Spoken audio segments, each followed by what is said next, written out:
tardes a todos, bienvenidos a esta actividad de SEADE. Soy Constanza Massina, soy doctora en Ciencia Política y dirijo junto a Adrián Rabier la maestría en Economía y Ciencia Política.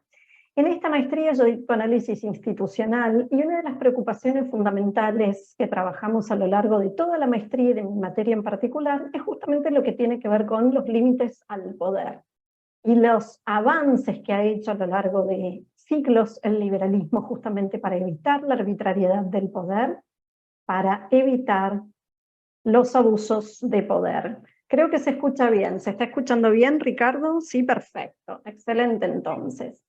En este sentido, respecto de los límites del poder, siempre hablamos de las libertades individuales y cómo evitar que los gobiernos avasallen nuestras libertades, pero nunca ponemos en diálogo al liberalismo y a los derechos humanos.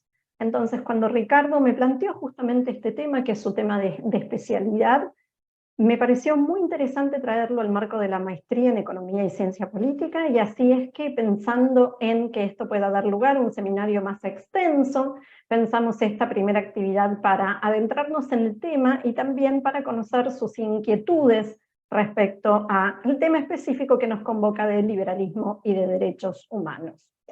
Ricardo Greco es actualmente el secretario del Departamento de Investigaciones de SEADE, pero además es abogado y magíster en Derecho Administrativo y está a pocos días, semanas de doctorarse en Filosofía del Derecho. Así que de paso aprovechamos para desearle muchísima suerte en la defensa de su tesis doctoral. Así que sin más, Ricardo, te escuchamos compartir tus ideas sobre liberalismo y derechos humanos. Me parece que respecto de la dinámica de hoy, lo que podemos hacer es escuchar tu presentación y después dejar un espacio para preguntas, inquietudes, intercambio de ideas y demás. Dale, Gracias perfecto. a todos por acompañarnos. Te escuchamos a vos entonces, Ricardo. Bueno, buenas tardes que todos, antes que Ahora nada. estás muteado vos, ¿eh? Estoy muteado, a ver.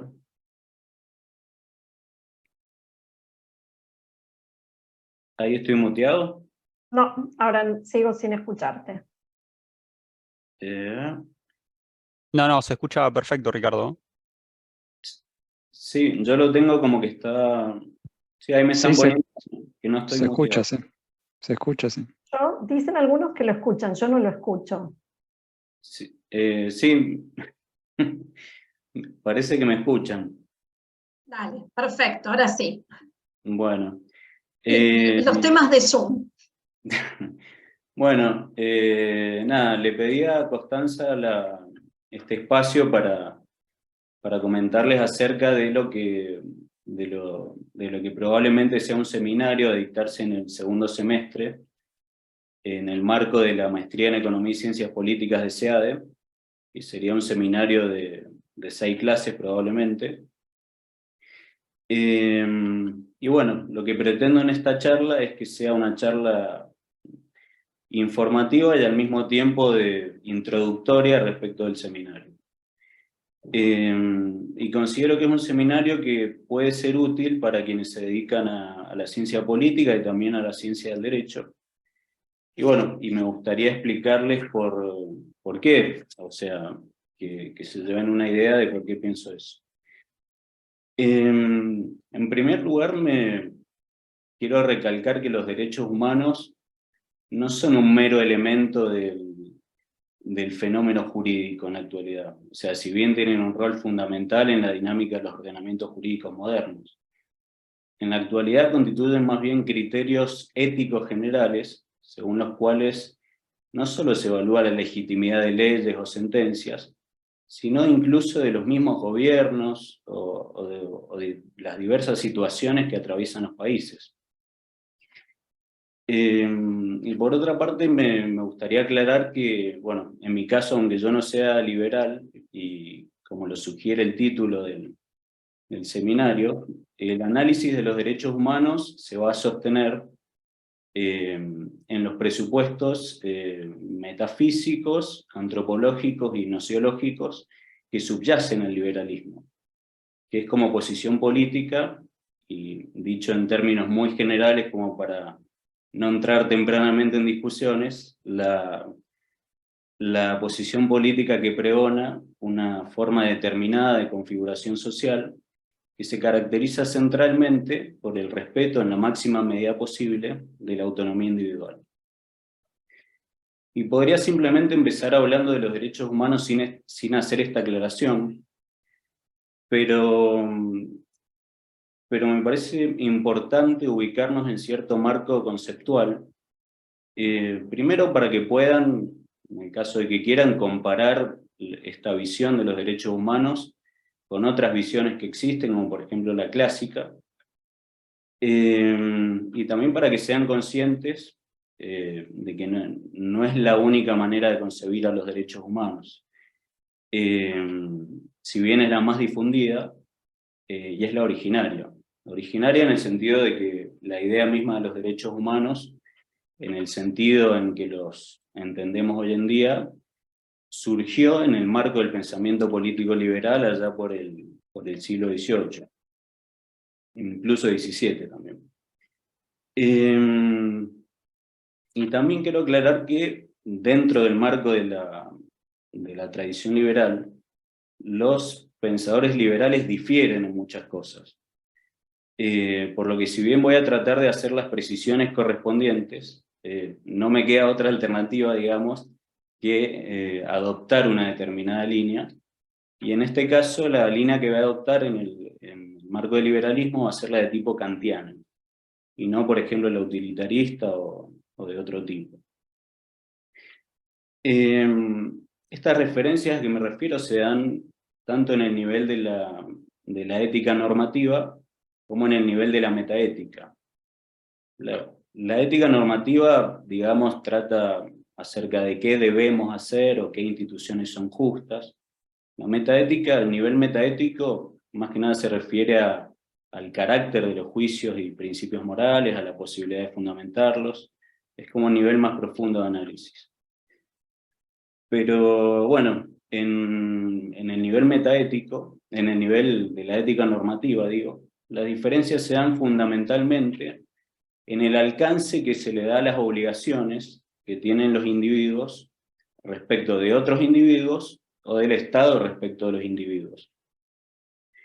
En definitiva, hay liberales que piensan que la libertad se respeta mediante abstenciones, y hay otros liberales que piensan que la mejor manera de respetar, que la libertad requiere de prestaciones positivas por parte del Estado y de otros individuos. Y me animaría a decir que conviven dos tendencias en el liberalismo, que vulgarmente se suelen denominar como progresista y conservadora. Pero bueno, sacando la cuestión vinculada con el liberalismo, me gustaría referirme a la importancia de los derechos humanos en sí mismos.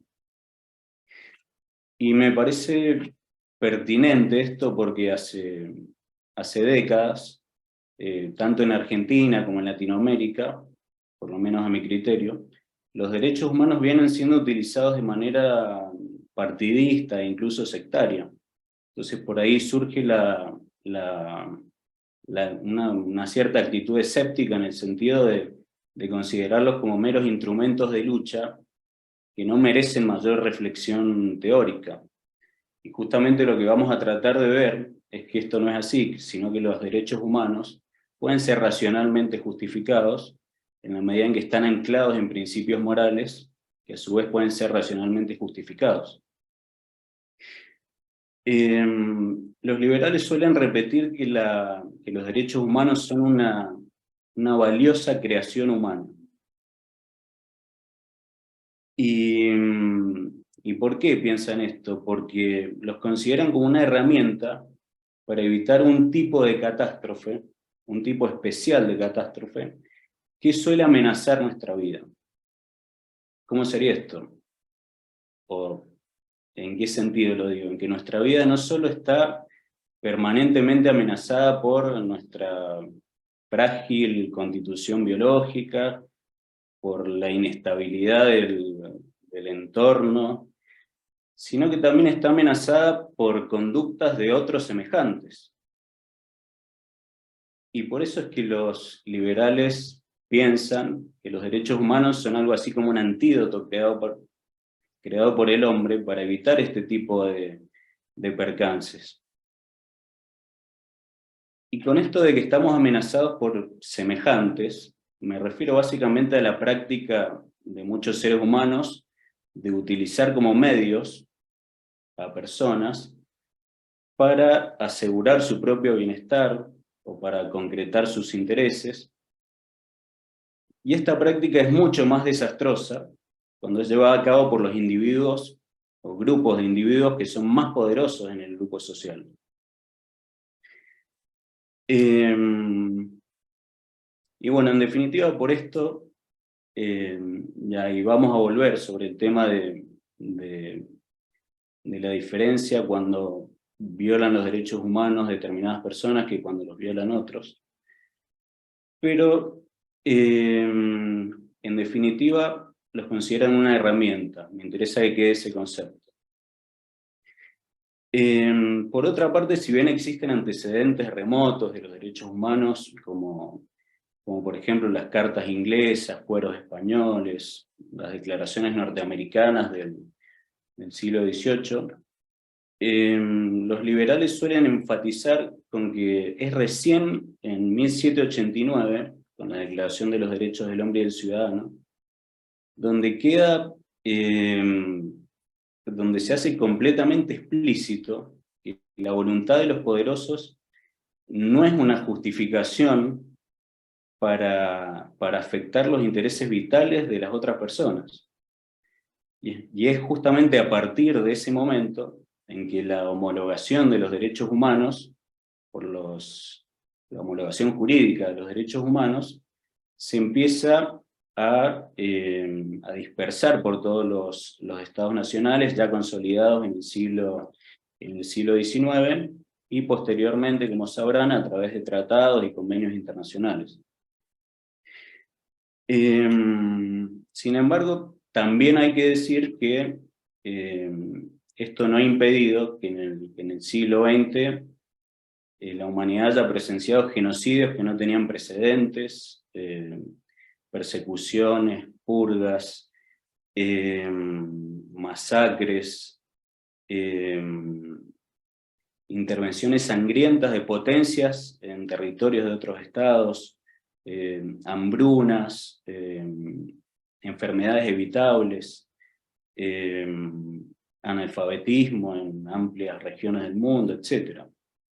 Pero por otro lado también hay que decir que han habido avances. Y esos avances yo creo que se produjeron efectivamente en la segunda mitad del siglo XX, y entre esos avances podemos mencionar que, por ejemplo, la esclavitud prácticamente ya no existe en el mundo, por lo menos en el sentido estricto de la palabra. Podemos decir que cada vez hay menos discriminación indebida de personas. O sea, la discriminación ha disminuido mucho, tanto en frecuencia como en intensidad. Ya las intervenciones sangrientas de una potencia en el territorio de otra ya no son la regla, sino que son la excepción, como vemos hoy por hoy en el caso de Rusia y la invasión a Ucrania. Se han establecido tribunales internacionales que se ocupan de tratar violaciones a los derechos humanos, de investigarlas y eventualmente castigarlas. El Estado de Derecho cada vez rige en más países. Y por otro lado, también la conciencia de la gente, a diferencia de otras épocas, está mucho más alerta acerca de aberraciones que ocurren más allá de las fronteras de sus países. Y entonces, por lo que dije, el reconocimiento de lo jurídico de los derechos humanos fue y es obviamente importante, ya que permite neutralizar algunas clases de violaciones a los derechos humanos, las que provienen de particulares o de funcionarios aislados del aparato estatal. El asunto, dicen los liberales que se ocupan del tema, es que esta es la modalidad más benigna de violación de los derechos humanos. La forma más perversa y brutal es la que es la que implica el desconocimiento de los derechos humanos por parte del núcleo mismo de la maquinaria estatal o de potencias extranjeras. Y acá lo vemos también en el caso de Ucrania. En el caso de Ucrania vemos violaciones masivas a los derechos humanos. Frente a este último tipo de violaciones, en realidad la homologación jurídica por parte de los Estados nacionales, o el reconocimiento jurídico por parte de los Estados nacionales de los derechos humanos, la verdad que es inútil. Porque la violación generalizada e impune de los derechos humanos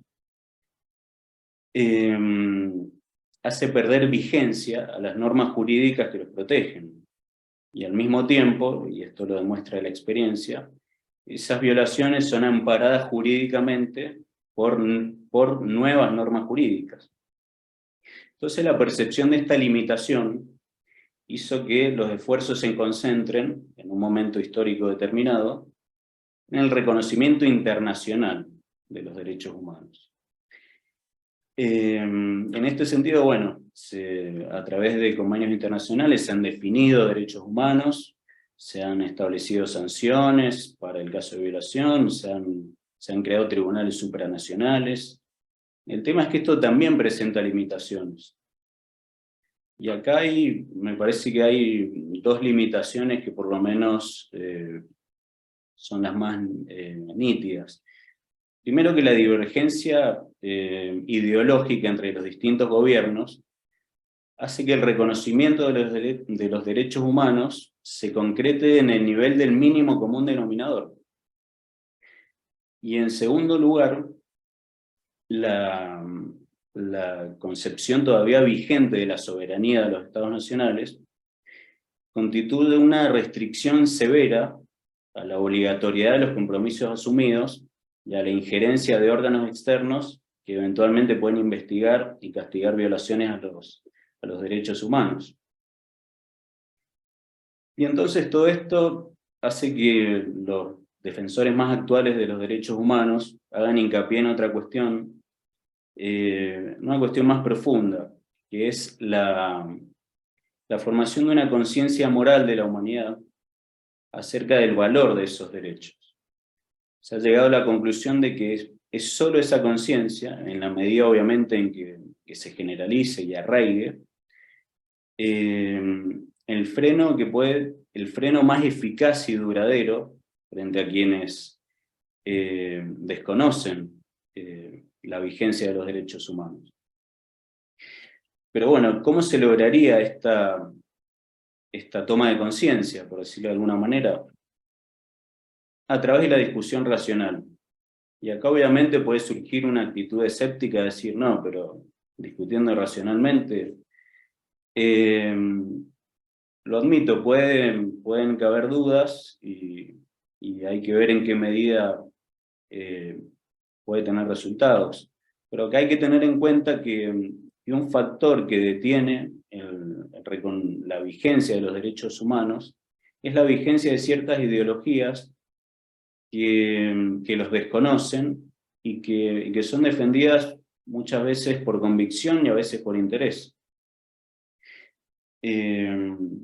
Obviamente que habría otra forma de generar esa conciencia, que sería a través de la propaganda. Pero el tema es que el método propagandístico, si bien es más eficaz en el corto plazo, es más frágil en definitiva, porque la propaganda condiciona la mente humana a un estímulo que fácilmente puede adaptarse al estímulo opuesto. Además, esta cuestión propagandística supone una actitud elitista. ¿Y por qué sería eso? Porque quienes ejercen la propaganda supuestamente están convencidos por razones que no son la propaganda misma, y por razones que no están al alcance de los destinatarios de la propaganda. Y esta actitud elitista, la verdad que contradice una idea central de los derechos humanos, que es tratar a los demás como iguales a nosotros mismos. Y además, agrego, la discusión racional es en alguna medida opuesta a la propaganda, Porque la propaganda apela a la emocionalidad, justamente, no a la racionalidad. Pero bueno, hay otro tema que me gustaría tocarlo, que es la cuestión de la índole de los derechos humanos. Y déjenme tomar un vasito de agua. A la índole, ¿qué me refiero? ¿Con qué me refiero a la cuestión de la índole? Me refiero a la pregunta típica en la filosofía del derecho, dice: los derechos humanos son de índole moral o jurídica. Y esta aclaración es necesario hacerla porque la misma expresión derechos humanos parece remitirnos de manera necesaria a una realidad jurídica. Y en este sentido, cuando se habla de derechos humanos o de derechos en general, o así como obligaciones, responsabilidades, etc., a lo que se alude directa o indirectamente es a un sistema normativo. Entonces, para determinar la índole de los derechos humanos, lo que tenemos que hacer es preguntarnos por la índole del sistema normativo del cual emergen los derechos humanos. Y para determinar esta índole de ese sistema normativo, lo que nos tenemos que preguntar directamente es: ¿qué es el derecho? Que es la pregunta central de los jus filósofos, que acá hay varios por lo que veo. Pero tampoco nos vamos a meter en esas largas discusiones acerca de qué es el derecho, sino que vamos a ir directamente al concepto de derecho que subyace al liberalismo. En este sentido, el derecho sería, siempre en el marco de la tradición liberal, y dicho de manera muy simple y seguramente reduccionista, un sistema normativo que tiene su punto de apoyo en el aparato coactivo estatal. Entonces, si el derecho es eso, y si los derechos humanos en general se esgrimen contra leyes, contra sentencias, contra medidas concretas de los gobiernos, decretos, etc., en definitiva contra el derecho mismo, esto supone que para el liberalismo los derechos humanos son algo distinguible del derecho en sí. Es decir, serían de índole moral. Y bueno, la primera conclusión que podemos sacar de esto es que para el liberalismo y para la tradición liberal en general, el derecho es algo artificial y no natural, en el sentido de que es una creación humana que sirve para cualquier fin que el hombre se proponga. En el caso de los liberales, va a ser un instrumento que va a servir para proteger la autonomía de las personas. Esto a diferencia, por ejemplo, de la concepción clásica del derecho, anclada en la filosofía aristotélica y tomista, para la cual el derecho es una institución natural, inherente a cualquier comunidad humana, y que tiene un fin intrínseco, que es que los individuos se perfeccionen, según su naturaleza específica, en tanto ello dependa de las conductas externas de las demás personas. Y es por esto que las concepciones clásicas asumen que el derecho tiene que tener ciertos contenidos necesarios, que es a lo que habitualmente se le llama derecho natural, ya que si esos contenidos no se presentaran, no estaríamos en presencia del derecho, sino de otra cosa directamente. Así que bueno, como podrán intuir, el liberalismo presupone o adopta una posición jus-positivista, es decir, una concepción según la cual el derecho se define en términos de hechos empíricamente verificables. Obviamente que para algunos jus-positivistas los hechos relevantes son las normas, para otros son las decisiones de los jueces, para otros pueden ser el comportamiento que la gente piensa que es adecuado, que es conforme a derecho, para otros serán las expectativas que la gente tiene acerca de lo que los jueces van a decidir, y en definitiva estas discusiones son las que han dado lugar a las diferentes clases de jus-positivismos. Pero me gustaría hacer una aclaración importante respecto del positivismo, ya que se suele pensar que el jus-positivismo como tal niega la existencia de principios morales objetivamente válidos. Y la verdad que esto no es así. O sea, hay positivistas que sí creen en esos principios y hay otros que no creen. Pero para aclarar la posición del positivismo en cuanto a este tema, es útil referirse a lo que defiende el justnaturalismo, que sería la doctrina alternativa al justpositivismo. El justnaturalismo defiende dos tesis, básicamente. Primero, que existen principios morales o de justicia objetivamente válidos. Y segundo, que un sistema normativo, aun cuando sea reconocido por los órganos estatales, si no se adecúa a esos principios, no va a ser derecho. Y el justpositivismo no niega la tesis 1, digamos. El justpositivismo niega la tesis 2. ¿Esto qué significa? Que hay positivistas que sí creen en que hay principios morales objetivamente válidos y otros que no creen. Sí rechaza la tesis B y pregona la tesis contraria de que el derecho debe ser definido en términos de características fácticas. Así que bueno, en síntesis lo que podemos decir en relación a la índole de los derechos humanos es que los autores liberales, adoptando una posición justpositivista, aceptan la existencia de principios morales o de justicia objetivamente válidos.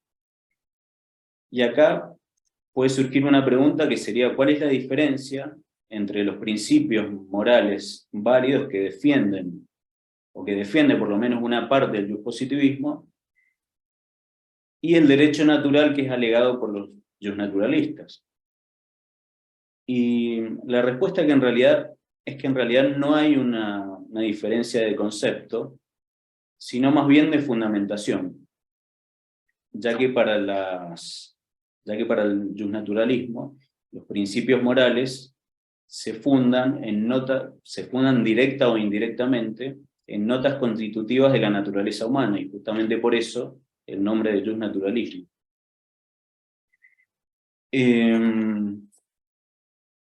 Pero bueno, yendo más específicamente a la cuestión de los principios morales, hablé un poco de la validez de los principios morales y me gustaría hacer una referencia a esta cuestión. Ya dijimos que para el liberalismo los derechos humanos son derechos morales, o sea que surgen de un sistema normativo de tipo moral, por lo que cabe preguntarse acerca de la validez de las normas primeras del sistema normativo moral, a la que habitualmente se suelen llamar principios, justamente porque son normas primeras del sistema. Y de lo que es necesario hablar es de la validez de los principios y no de su existencia en cuanto fenómeno, porque como fenómeno existen, o sea, es incuestionable, la palabra fenómeno lo manifiesta. Y esto es una cuestión importantísima, ya que si no hubiera, en el marco de todo lo dicho, ¿no es cierto?, principios morales objetivamente válidos, tampoco habría derechos humanos que fueran válidos, y tampoco existiría el deber objetivo de respetar los derechos humanos. Y los autores liberales, perdón, estoy hablando mucho de validez, pero no dije a qué me refería con validez. Con validez me refiero a algo muy concreto, que es que la corrección o incorrección de un principio moral es independiente de la opinión humana, individual o colectiva. Así que volviendo. El liberalismo entonces justifica los principios morales, o sea, justifica su validez, adoptando lo que actualmente se llaman los enfoques constructivistas. Hay un montón de autores conocidos que adoptan este método. Por ejemplo, podría nombrar a John Rawls, a Carlos Nino, a Nagel, a Ackerman, a Jürgen Habermas, o sea, hay muchísimos. Pero para ubicar esta concepción metaética, digamos que sería el constructivismo, es útil enmarcarla en una clasificación general del pensamiento ético. Ante la pregunta acerca de los principios morales válidos, hay 4 tipos de respuestas posibles. El primer tipo de respuesta es la que se suele denominar irracionalista, que está representada paradigmáticamente en pensadores como Freud, Nietzsche, Marx, que entienden que los principios morales, y bueno, lógicamente los derechos humanos, son el reflejo de otra realidad. En el caso de Marx serían las estructuras productivas de una sociedad, en el caso de Nietzsche serían las relaciones de poder, en el caso de Freud serían pulsiones eróticas o experiencias infantiles relacionadas con esas pulsiones.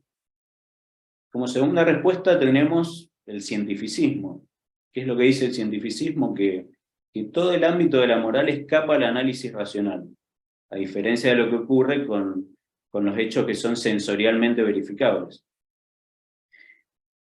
Esta concepción, la cientificista, digamos que hunde sus raíces en la filosofía de Hobbes y de Hume.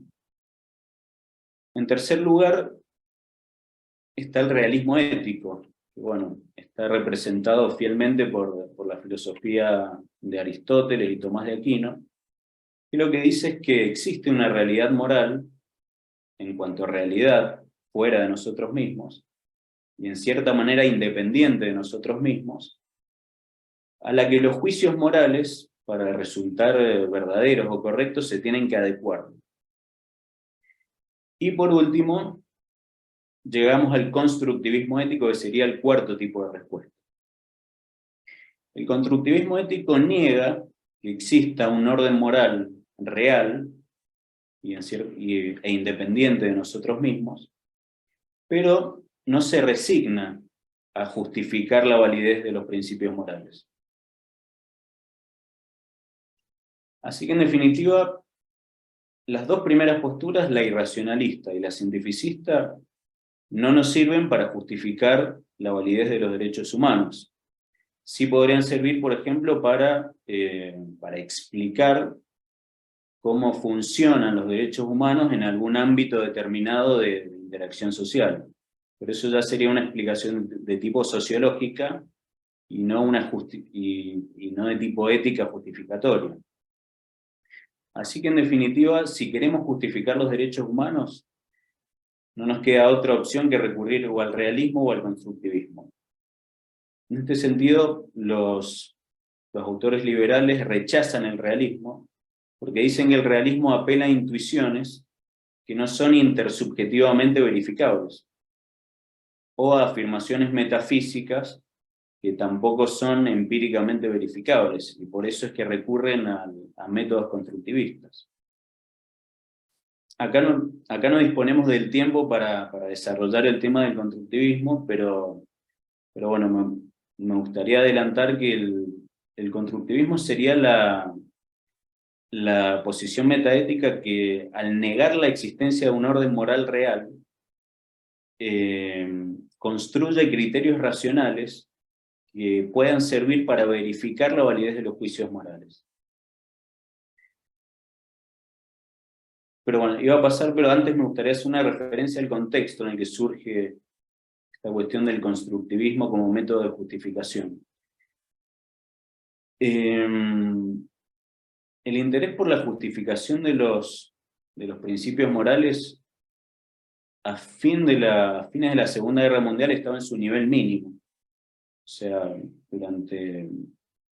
en la segunda mitad del siglo XIX y la primera del siglo XX, lo que predominaron fueron las ideas irracionalistas y cientificistas. El tema es que los horrores de la guerra hicieron que los intelectuales volcaran su preocupación nuevamente en el tema ético. O sea, tomaron conciencia de que el mundo necesitaba pautas y criterios morales eficaces que defendieran a las personas independientemente de lo que pudieran disponer los ordenamientos jurídicos. Y de esta manera, ya en la década del 60, surge el llamado movimiento de rehabilitación de la razón práctica, que es un movimiento que reunió a intelectuales de muy diversas tradiciones filosóficas, pero que se abocaron a la tarea de la justificación de la moral.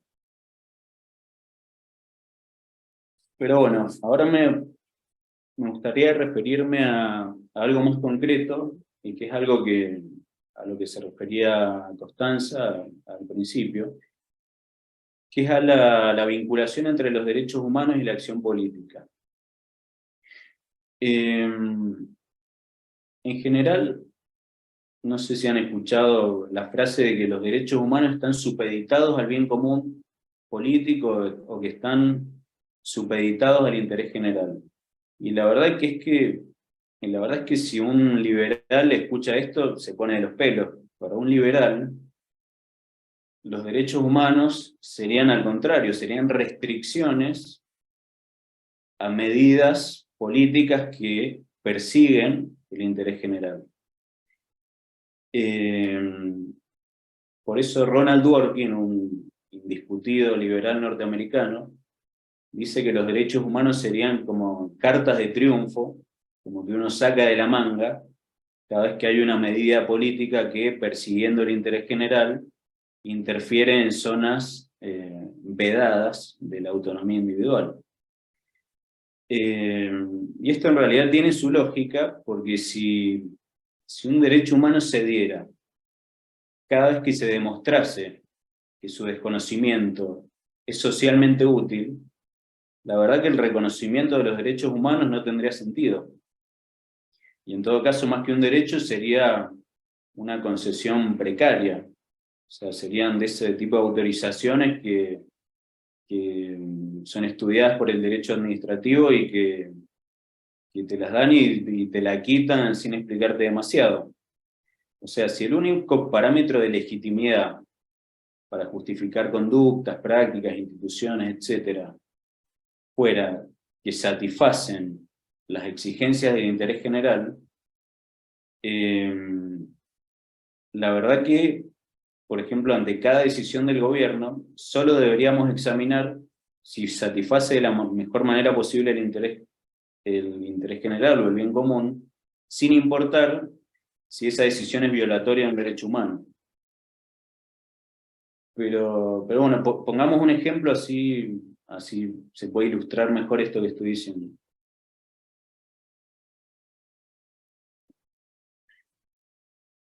Es muy distinta la situación si un beneficio es otorgado como mero efecto de una política pública, a si el beneficio es otorgado como contenido de un derecho humano. Y el ejemplo que les propongo es este.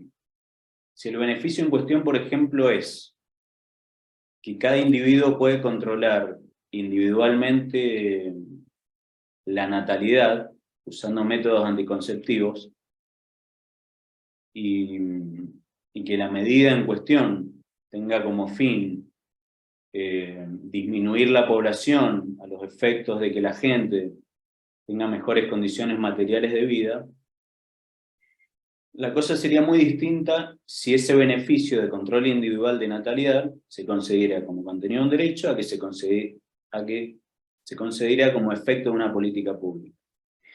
Si se concediera como mero efecto de una política pública, el beneficio podría ser distribuido de manera desigual, por ejemplo. O sea, podría distribuir el gobierno los anticonceptivos a la gente que fuera, no sé, más fecunda por X razón. O podría interrumpir el beneficio una vez que se cumple con el objetivo propuesto. O incluso podría interrumpir el beneficio cuando ya se cumplió el objetivo en cierta medida, cosa de que un mayor cumplimiento ya sería contraproducente respecto a otros objetivos sociales. En cambio, si el beneficio, en el ejemplo dado, por ejemplo, es de control individual de natalidad se concediera como el contenido de un derecho humano, ese beneficio no se podría asignar de manera desigual, ni tampoco se podría interrumpir ni limitar. La única manera de restringirlo sería en el caso de que ese derecho humano, que ese beneficio protegido por el derecho humano, entre en conflicto con otro derecho humano. Y todo esto nos lleva a una conclusión, que bueno, un poco era el título de este conversatorio, que era la cuestión de las limitaciones éticas de la acción política. Los derechos humanos, al establecer como un ámbito que está vedado a la acción política, le pone un límite ético a la acción política. Y por eso me parece muy relevante la relación que hay entre los derechos humanos y la acción política. Pero bueno, antes de terminar y viendo que hay abogados presentes, me interesa señalar que si bien siempre dentro del marco del liberalismo, ¿no es cierto? Si bien los derechos humanos son derechos morales, esto no significa que, o sea, de ninguna manera significa que sean irrelevantes o poco importantes para la teoría y la práctica del derecho. Es cierto que, de conformidad con lo que dije antes, el contenido y la existencia de un orden jurídico puede determinarse sin acudir a valoraciones o consideraciones morales. Ahora bien, los principios morales son ineludibles cuando uno tiene que decidir si aplica o reconoce u obedece, o de qué manera obedece, reconoce o aplica el ordenamiento jurídico. O sea, como para poner un ejemplo, el derecho sería algo así como un auto, un automóvil. Tendríamos las leyes, tendríamos a los jueces, tendríamos la fuerza pública ahí disponible, órganos, etc. Pero lo que pone en funcionamiento el auto, el conductor, sería la moral. Sin la moral el auto no puede arrancar, frenar, doblar, es la moral la que lo pone en funcionamiento. Pero, ¿y por qué sería esto así? Porque, por una cuestión simple y compleja al mismo tiempo, que es que si el derecho se caracteriza sobre la base de hechos, las proposiciones o las afirmaciones acerca de lo que el derecho dispone serían de índole fáctica. Y en realidad cualquier afirmación de índole fáctica no nos da ninguna razón para actuar en un sentido o en el otro. Si yo, por ejemplo, les dijera que una conducta X le causa dolor físico a una persona, de eso yo no puedo inferir que no deba realizar la conducta si no estoy presuponiendo un principio moral de que no se debe causar un dolor físico. O sea, necesitaría algo así como una premisa mayor para poder derivar esa conclusión de que esa conducta es moralmente prohibida. Pero bueno, este tema de la obligatoriedad del derecho es complejo, pero nos sirve hacernos la siguiente pregunta. ¿Por qué debemos obedecer a las normas jurídicas? Y la respuesta no puede estar contenida en las normas jurídicas. Es más, si hubiera una norma jurídica que dijera hay que obedecer a las normas jurídicas, yo podría preguntarme ¿por qué tengo que obedecer esa norma jurídica que dispone que hay que obedecer al resto de las normas jurídicas? Y la conclusión que se saca es que la obligación es moral. Y de hecho esta cuestión fue lo que llevó a Kelsen a postular la existencia de una norma hipotética primera y le diera obligatoriedad a todo el sistema, cuando en realidad la respuesta más fácil era simplemente decir que la obligatoriedad era proveída por la moral. Lo que pasa es que Kelsen, como sabrán, no quería introducir consideraciones en su análisis, digamos, consideraciones de tipo moral, política, económica, sociológica, etc., porque lo que quería era una ciencia pura del derecho. Y bueno, todo lo dicho implica que si la moral es lo que mueve al derecho, y si los derechos humanos son de índole moral, y son un elemento central de la moral, los derechos humanos son pautas centrales, entonces, según las cuales valoramos y ponemos en funcionamiento al derecho. Y por eso podemos decir que una norma jurídica X no tiene que ser obedecida, o que un fallo no debe ser acatado porque viola un derecho humano, etc. Y todo esto además tiene otra implicancia, que es que la ciencia del derecho, en la medida en que pretenda tener una utilidad práctica, ¿no es cierto?, tiene que introducir, sea explícita o implícitamente, consideraciones de tipo moral. Y esto es en gran medida lo que provoca que los juristas muchas veces estén en desacuerdo. Y esto se manifiesta bastante seguido en el ámbito del derecho constitucional.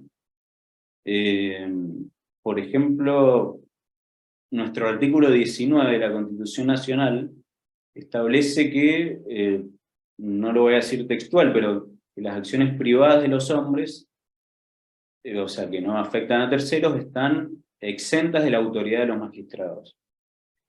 Y esta norma puede ser, y de hecho es, interpretada de manera muy distinta según el jurista sea liberal, o si el jurista es un adherente a la ética tomista. E incluso me animaría a decir que entre quienes se dedican a la ciencia jurídica solemos llamar juristas, y no simples abogados, a quienes tienen una concepción moral integral que les permite, con cierto grado de originalidad, proponer un cierto funcionamiento del derecho.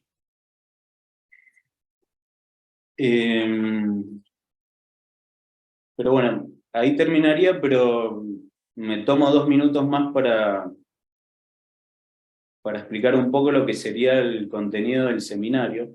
Seminario, sí, Costa.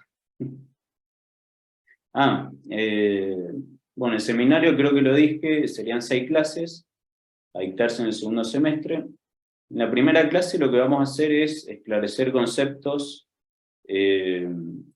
importantes, los conceptos que son necesarios para que se puedan entender de la mejor manera posible los temas posteriores. En la segunda clase nos vamos a abocar al tema del constructivismo ético. En la tercera vamos a ver las críticas que se han hecho a la tradición liberal desde el llamado comunitarismo y las respuestas que a su vez han dado los autores liberales. En la cuarta ya vamos a ir directamente a la cuestión de los derechos humanos, vamos a tratar de definir cuáles son los derechos humanos, o sea, su contenido, y vamos a tratar de decir cuál es la función de los derechos humanos y cuál es la forma en la que operan los derechos humanos. Y en la cuarta y quinta ya nos vamos a referir a instituciones muy específicas, por ejemplo, la educación sexual, pena de muerte, la cuestión de la prostitución, el sistema democrático, etc. Todo eso a la luz de lo que prescriben los derechos humanos que previamente vamos a haber identificado. Ahí terminaría lo mío, no sé si alguno me querrá hacer alguna pregunta, capaz dije alguna tontera y me tienen que decir, Ricardo, pará, increíble la tontera que dijiste, así que te corrijo. Gracias, Ricardo. Te agradezco mucho por tu tiempo y por compartirnos estas ideas. Solo agregar, tenés ahí como algo, bueno, en verdad tenés muchos comentarios, yo me limitaría a 1 o 2, porque me parece que gran parte de lo que vos fuiste desarrollando va a ser ampliado eventualmente en este seminario que decías a lo largo del segundo semestre, y obviamente no podemos entrar en todos los debates, menos en el debate en torno al bien común,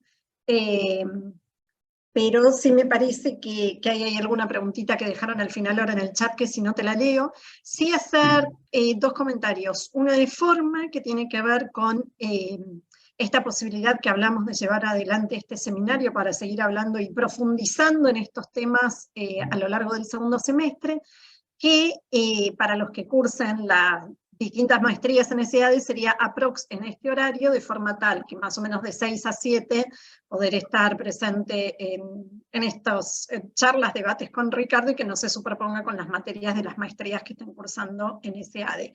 Y sí hay una cuestión que, este es un comentario personal ya de Constanza, en tanto Constanza, no institucional, digamos, que sí me parece importante, es que primero yo creo que vos sos liberal, Ricardo, aunque no te definas como liberal, porque vos sos el primero que respeta la autonomía individual.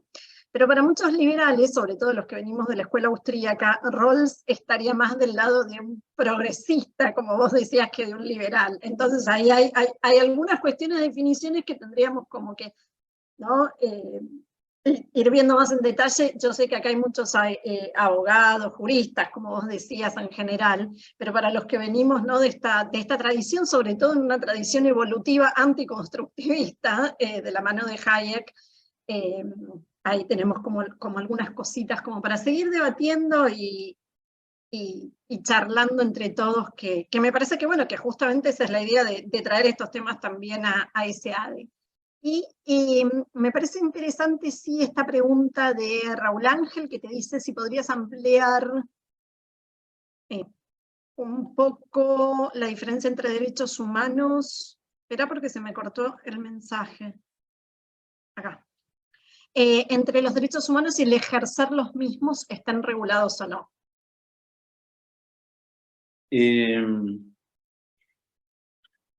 Bueno, los derechos humanos, en realidad, desde la perspectiva liberal, como yo dije, son una creación humana, no son una realidad que está ahí como para ser conocida, como lo está este vaso. Y en eso se diferencia, por ejemplo, de las posiciones realistas. La cuestión de su ejercicio ya recién entra una vez que el derecho humano es reconocido por el ordenamiento jurídico positivo. O sea, esa diferenciación entre tener un derecho y ejercerlo ya es una cuestión que se plantea, y de manera técnica, una vez que el derecho humano está incorporado a un derecho concreto. Y dado que los derechos humanos, como dije, son de índole moral, esta pregunta, en tanto no nos adentremos en un ordenamiento jurídico concreto, como que no tendría lugar. No sé si me expliqué. O sea, en el ámbito moral, de lo que se habla básicamente es de la vigencia o no de los derechos humanos. Ok, gracias Ricardo, gracias Raúl por tu pregunta. Me imagino que tenés seguramente repregunta, pero me parece, Ricardo, si estás de acuerdo, que la podemos dejar para las clases del seminario. Claro, dejémoslo con ganas de algo. De seguir, tal cual. Y sí había una que me parece importante, que también seguramente se puede trabajar a lo largo de los próximos encuentros, que tiene que ver con el derecho de propiedad, ¿no? Y por un lado derecho de propiedad, y yo a eso también le sumaría el tema también de la escuela austríaca del individualismo metodológico. Pero no, lo dejo como para que lo sigamos hablando. Sí, es un tema, el derecho de propiedad, como para hablar de una clase entera, pero bueno, justamente para eso va a estar el seminario. Tal cual, tal cual. La idea era esa, ¿no? Presentar este debate, justamente la posibilidad de discutir estos temas y pensarlo ya como parte de un programa, no de más clases, para poder desarrollarlo a lo largo del segundo cuatrimestre como una actividad de extensión de SEADE y de las maestrías en general y de la maestría en Economía y Ciencia Política en particular. Así que muchísimas gracias a todos los que nos acompañaron. Gracias a vos, Ricardo, por tu tiempo, por compartir tu conocimiento y éxitos con la defensa de tesis, que viene ya para los próximos días, así que seguramente cuando arranque tu seminario vas a estar ya doctorado, y ahí no me vas a decir que sos doctor por abogado, claro, viste, que los que somos voy a doctores ser un no abogados doctor, tenemos ahí un doctor temita. en serio, doctor en serio. Tal cual. Y al mensaje de Edu Garín, que me está dejando ahí en particular, bueno, Edu, no sé, tenés que venir a hacer la maestría en SEADE, así que te esperamos. Gracias a todos, gracias Adrián, gracias Ricardo, y buena semana y nos estamos viendo. Gracias, Constanza.